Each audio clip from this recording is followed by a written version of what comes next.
Welcome to The Poetry Joint, a podcast about poets, poems, and poetics. My name, Stephen Donahue. I have a scant knowledge of poetry, and that is the starting point for this podcast, to see what I can learn. There's a light on in the attic. I can see it from the outside, and I know you're on the inside. Looking out.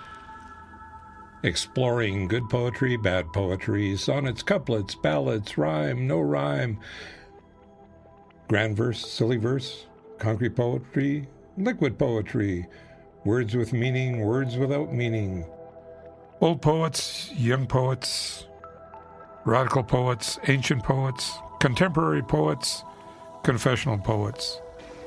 Angel-headed hipsters, burning for the ancient heavenly connection to the starry dynamo in the machinery of night.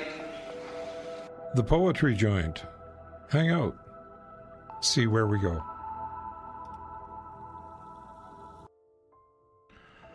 Welcome to episode 30 of The Poetry Joint.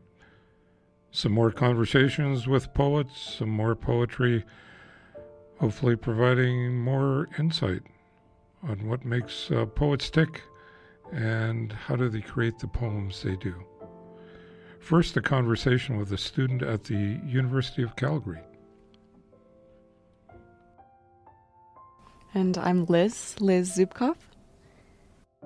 I think for me, I've always been into writing, but I think there was always something missing with prose forms for me. I don't know necessarily what that is, but I found that when I started writing poetry, the inspiration really came to me a lot more easily. And I think there's something really about being able to synthesize so many different poetic elements like rhyme and metaphor, and being able to create small little individual sort of packaged works of art that is it's so cool to be able to do that. And I don't think that's something that's necessarily inherent in prose forms. So for me, poetry is just the way that I get to express myself through writing. Okay.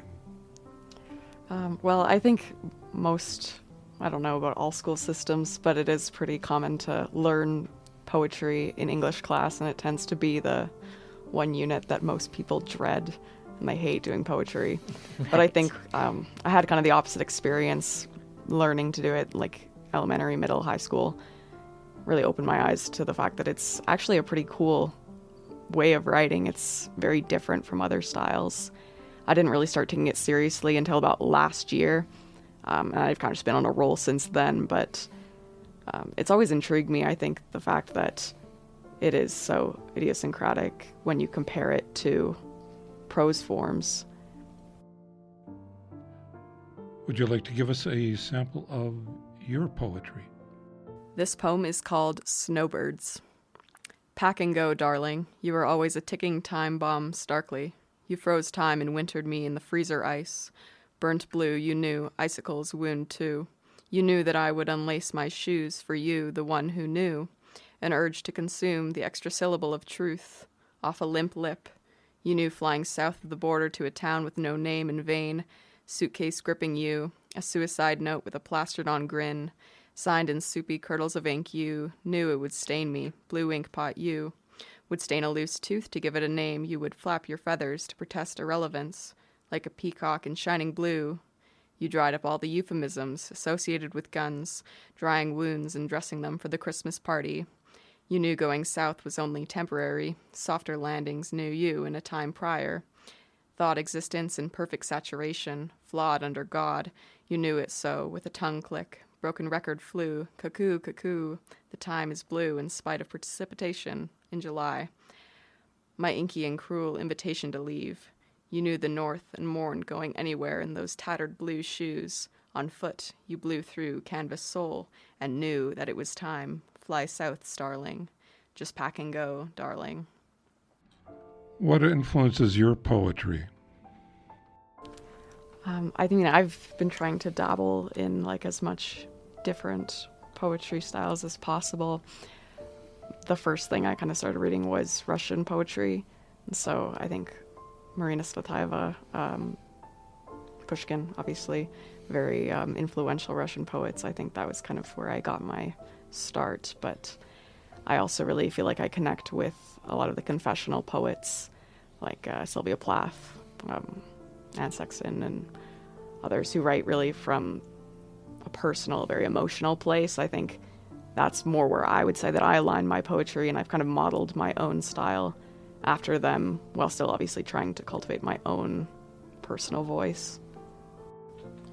Yeah, I mean, I haven't had like any publishing experience. I've written a little bit, obviously, in high school. A boss reads a lot of my poetry. I've showed it to a few other people, and so it's generally nice, but I find it doesn't necessarily get too much further than that. I have done a little bit of spoken words through the poetry club here at U of C, but otherwise I haven't had a ton of experience putting it out into the world, although that is definitely something that I'd like to pursue. Liz, how do you think your poetry grows? Yeah, I mean, I think the ability to take criticism is helpful, obviously, but it can definitely be disheartening to have like something you've poured your entire soul into either torn apart or even just critiqued. I don't know that necessarily I've had a lot of experience with harsh critique, but I know it's one of the big things that stops people from pursuing things like publishing, because they're afraid of other people bashing on their work, which is understandable, of course, but I think being able to take criticism is definitely a beneficial skill for poets, you know, new and old. How do you like to read poetry? I mean, I love, like, the one thing is, I mean, you can sign out poetry from the library or something, but you can't annotate it if you're just renting a book. So I think it really helps to have that physical book that you own. Same thing with reading it online. You know, it's not the same as having that physical book that you can mark up in pen and pencil. I think being able to write in your own comments and stuff helps you to fully digest a poem. And, you know, reading it once over is usually not enough to fully grasp it. So I think when I approach a book of poetry, it's sometimes reading it through once for pleasure and to kind of get the feel of it, and then going back after, making my notes in the margins and underlining things, and then sometimes taking it to discussion with a friend or something. You know, if we're reading the same thing, we can talk about it. Liz mentioned the Russian poet Marina Tsvetaeva, who I was not familiar with as being one of her early influences. I came across this translation of a short poem by Marina. It's called A Kiss on the Forehead. A kiss on the forehead erases misery. I kiss your forehead. A kiss on the eyes lifts sleeplessness. I kiss your eyes. A kiss on the lips is a drink of water. I kiss your lips. A kiss on the forehead erases memory. That poem was written in 1917. Marina Tsvetaeva was born in 1892. She lived through and wrote about the Russian Revolution of 1917 and the subsequent famine years from a feminine perspective. Her life had many subsequent tragic and heartbreaking events. Poetry and contact with other poets and writers was her salvation. Liz also talked about the support she got from joining a poetry club here at the University of Calgary. So I found out about it at the start of last year. I wanted to join a club, so I thought, well, poetry, I like poetry, so I might as well do this. I attended one of their meetings. It was a really great community of people who were very like-minded. Obviously, we all enjoy poetry.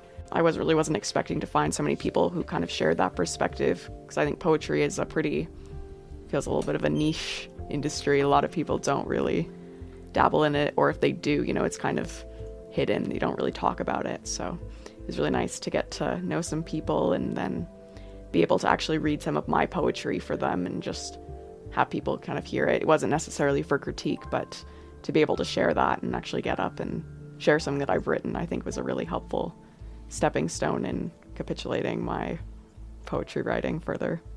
But yeah, it's not paid for or anything. You just come in, you join, and it's really just a community of people who want to come together to write and learn from each other and be able to share their work, make new friends. Okay. I mean, I could probably talk about poetry for hours, but...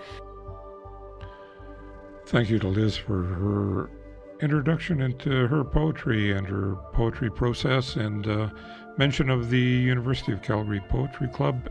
I believe there is also one at Mount Royal University. Another poem by Marina Tsvetaeva. I like the fact that you're not mad about me. I like the fact that I'm not mad for you.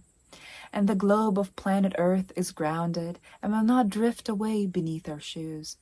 I like the fact that I can hardly laugh here loudly, not play with words, feel unabashed and loose, and never flush with stifling waves about me when we brush sleeves and not seek an excuse.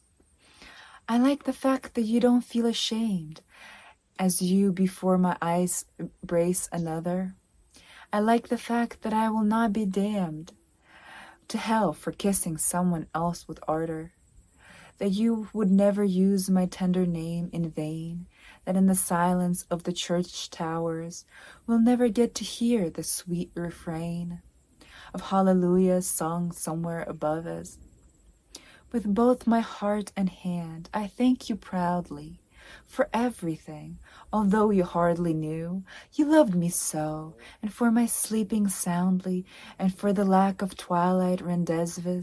No moonlight walks with your two arms around me, no sun above our heads or skies of blue, for never feeling sadly mad about me, for me not feeling sadly mad for you. Мне нравится, что вы больны не мной, мне нравится, что я больна не вами, что никогда тяжелый шар земной не уплывет под нашими ногами. Мне нравится, что можно быть смешной, распушной, и не играть словами, и не краснеть удушливой волной, слегка соприкоснувшись рукавами. Мне нравится еще, что вы при мне спокойно обнимаете другую.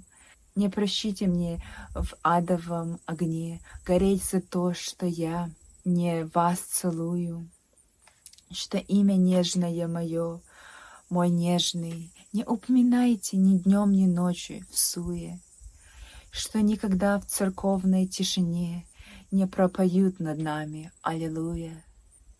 Спасибо вам и сердцем, и рукой за то, что вы меня, не зная сами, так любите, за мой ночной покой, за редкость встреч с закатными часами, за наши негуланья под луной, за солнце не у нас над головами, за то, что вы больны. Another poet, another conversation from many moons ago. Lisa Reynolds is a poet from Ontario. This is a small bit of the conversation we had, which I started off with the question, why poetry? I'm glad you asked that question, Stephen. I write poetry as a way of expressing thoughts and feelings that I might not otherwise. And I think a lot of poets do this for the same reason. And we go to a different level when we're able to just reveal stuff without having to say it in a way that is so long-winded. What poets do you like? I very much read a lot of contemporary poetry. I have a few favorites that I continue to follow. For example, Rianne Haynes. She recently had a poetry collection memoir combination that came out that was called What Kind of Daughter? Very, very powerful. Another writer is Dr. Bruce Meyer. He's a professor, and also he was the poet laureate for Barry. And I really like his book, Dog Days. and one of the poems in there, Diamond and Newton's Universe, really stands out to me. Marcia Barber, and her collection is called Love You to Pieces.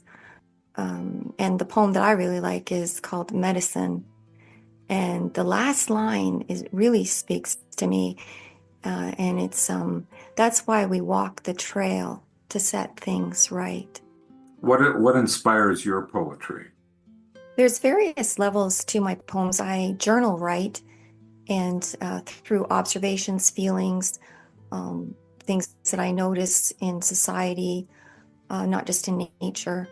And so a lot of my poems are so I'll take them straight out of the journal writing, highlighting parts that I think can work, that I can build upon, and that hold more meaning for me. And so that's where my poetry comes from. I actually read a lot of poetry, so I find that inspiring too, just to see the craft that's in the poems, and to try to be a better poet and to express myself in ways that I think will be of value to readers. Lisa is quite active in the poetry scene in Southern Ontario, promoting poetry readings and reading her own poetry. I invited her to read a couple of her poems. Sure. So I have my chapbook, Pearls of Rain. It's a poetic narrative.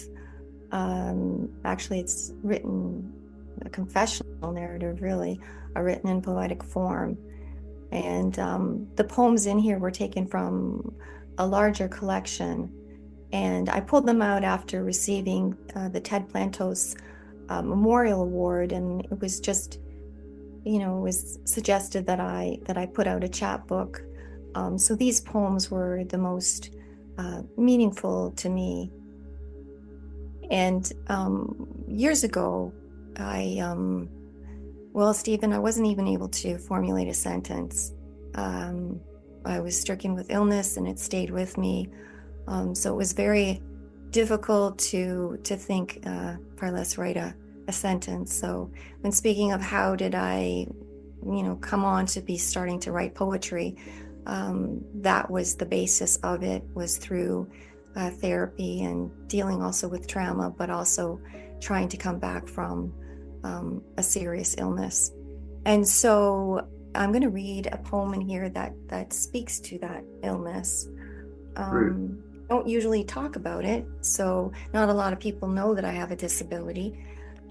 So here's the poem. It's called Shapeshifter, and it was written for an anthology that I was invited by a very, very dear editor, and called Stephen Lester Carr was his name, and he passed away, unfortunately, but he encouraged me to submit. And so I wrote this poem called Shapeshifter, and it was for the anthology, was called Body in Motion.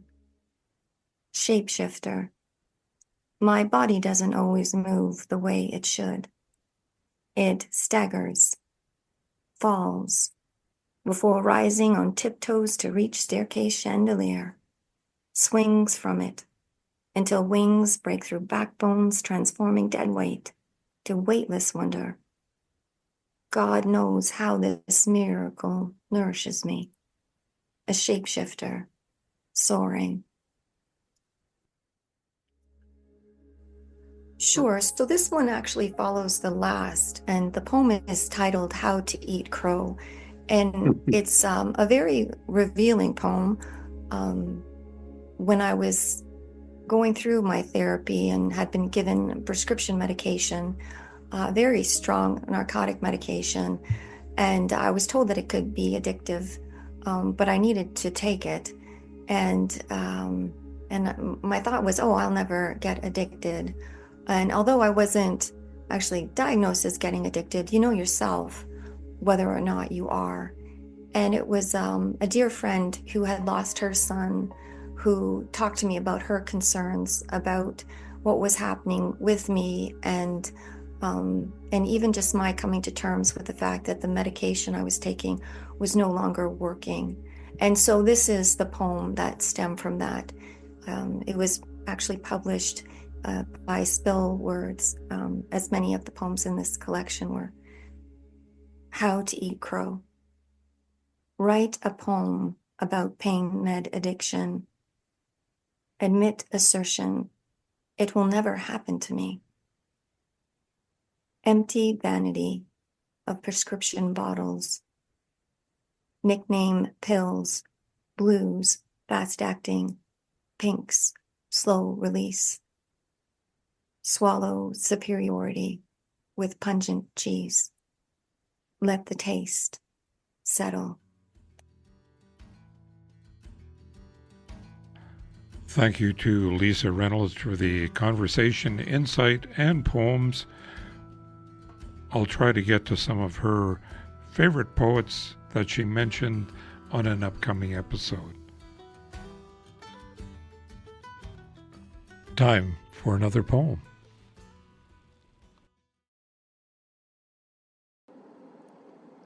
The moon and the yew tree.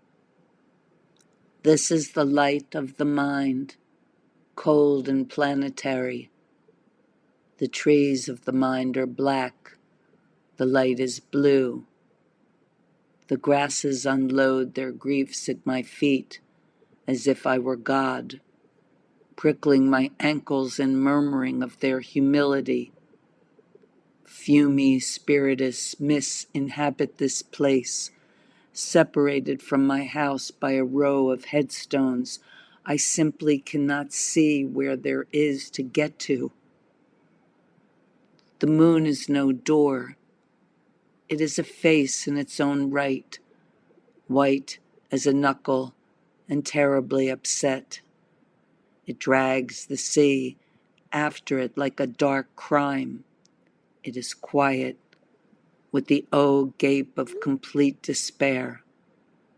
I live here. Twice on Sunday, the bells startle the sky. 8 great tongues affirming the resurrection. At the end, they soberly bong out their names. The yew tree points up. It has a Gothic shape. The eyes lift after it and find the moon. The moon is my mother. She is not sweet like Mary. Her blue garments unloose small bats and owls. How I would like to believe in tenderness, the face of the effigy, gentled by candles, bending, on me in particular, its mild eyes. I have fallen a long way. Clouds are flowering, blue and mystical over the face of the stars. Inside the church, the saints will be all blue, floating on their delicate feet over cold pews, their hands and faces stiff with holiness. The moon sees nothing of this. She is bald and wild, and the message of the yew tree is blackness. Blackness and silence. The reading of that Sylvia Plath poem was by Patti Smith. Patti Smith is a singer, songwriter, poet, painter, photographer, and author. The reading was part of the output from a website titled The Marginalian, formerly called Brain Pickings, which is the creative effort of one woman, Maria Popova, who distills her reading and knowledge into weekly essays encompassing science, philosophy, literature, poetry, children's books, and more. If you need more, if you would like a unique one-person take on the world, visit the website The Marginalian. Sylvia Plath, the poet, has been mentioned by several guests as a formative source of inspiration for their love of poetry. She was born in 1932. She wrote in an intimate confessional style. Her poetic output and life finished at the age of 30 when she committed suicide. Many commentators have written of the mental labyrinth she existed in much better than I can. This poem was written shortly before she took her life. Sylvia Plath. Lady Lazarus. I have done it again. 1 year in every 10 I manage it, a sort of walking miracle. My skin bright as a Nazi lampshade, my right foot a paperweight, my face a featureless, fine Jew linen. Peel off the napkin, O my enemy. Do I terrify? Yes, yes, Herr Professor, it is I. Can you deny the nose, the eye pits, the full set of teeth? The sour breath will vanish in a day. Soon, soon the flesh the grave cave ate will be at home on me, and I a smiling woman. I am only 30, and like the cat, I have 9 times to die. This is number 3. What a trash to annihilate each decade, what a million filaments. The peanut-crunching crowd shoves in to see them unwrap me hand and foot, the big strip tease. Gentlemen, ladies, these are my hands, my knees. I may be skin and bone, I may be Japanese. Nevertheless, I am the same identical woman. The first time it happened, I was 10. It was an accident. The second time I meant to last it out and not come back at all. I rocked shut as a seashell. They had to call and pick the worms off me like sticky pearls. Dying is an art, like everything else. I do it exceptionally well. I do it so it feels like hell. I do it so it feels real. I guess you could say I've a call. It's easy enough to do it in a cell. It's easy enough to do it and stay put. It's the theatrical comeback in broad day to the same place, the same face, the same brute, amused shout, a miracle that knocks me out. There is a charge for the eyeing of my scars.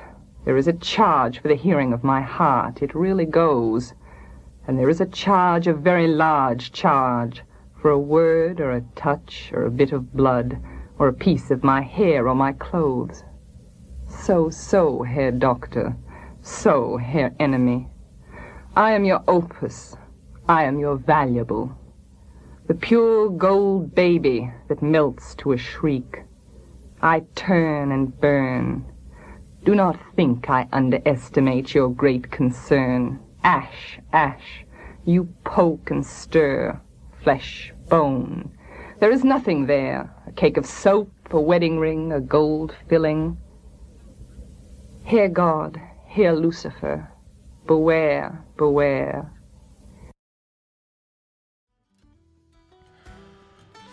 This has been the Poetry Joint. Thank you for listening. Thank you to Liz Zoobkoff and Lisa Reynolds for the conversation and the poetry. Thank you for the poetry of Marina Tsvetaeva and Sylvia Plath. We'll be back again in a month's time with another episode of the Poetry Joint. A little bit of Marina Tsvetaeva's poetry has been put to music. This from a popular Russian Christmas time film, apparently.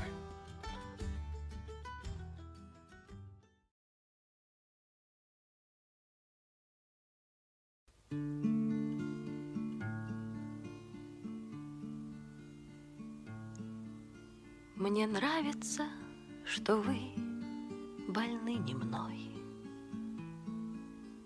Мне нравится, что я больна не вами, что никогда тяжелый шар земной не уплывет под нашими ногами. Мне нравится, что можно быть смешной, распущенной и не играть словами, и не краснеть удушливой волной, слегка соприкоснувшись рукавами. Спасибо вам и сердцем, и рукой за то, что вы меня, не зная сами, так любите. За мой ночной покой, за редкой встречи закатными часами, за наше негулянье под луной, за солнце не у нас над головами, за то, что вы больны, увы, не мной, за то, что я, увы, больна не вами.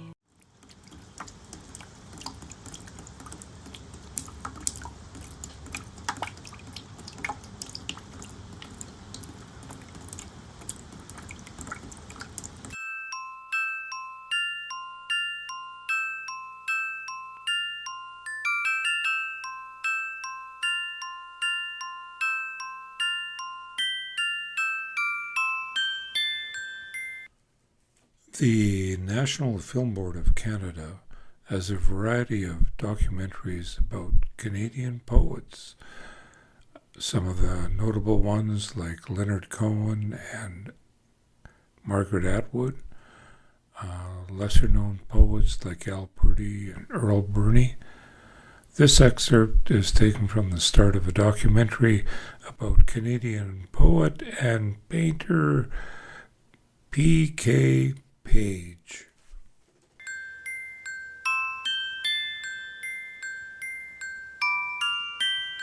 I suppose I was 4 or 5 when my doll lost her eyes. And it's very traumatic to have a doll lose its eyes. You know, it had eyes that opened and shut and opened and shut. And then one day there were just holes there.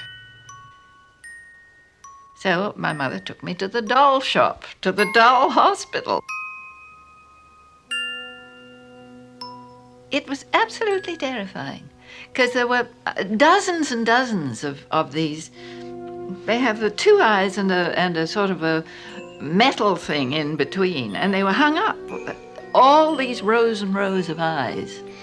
Brown eyes, blue eyes, big eyes, little eyes, all in rows. I don't suppose I reacted with fear. I think I was a stoical little girl. But I still can remember those rows of eyes staring at you there. They removed her golden wig. Underneath, as if trepanned, her head was like a china cup. Eyes that could no longer shut were taken out. Realigned the leaden weight. Glassy eyes in pairs on hooks stared in dozens from the walls. That visit finished me for dolls.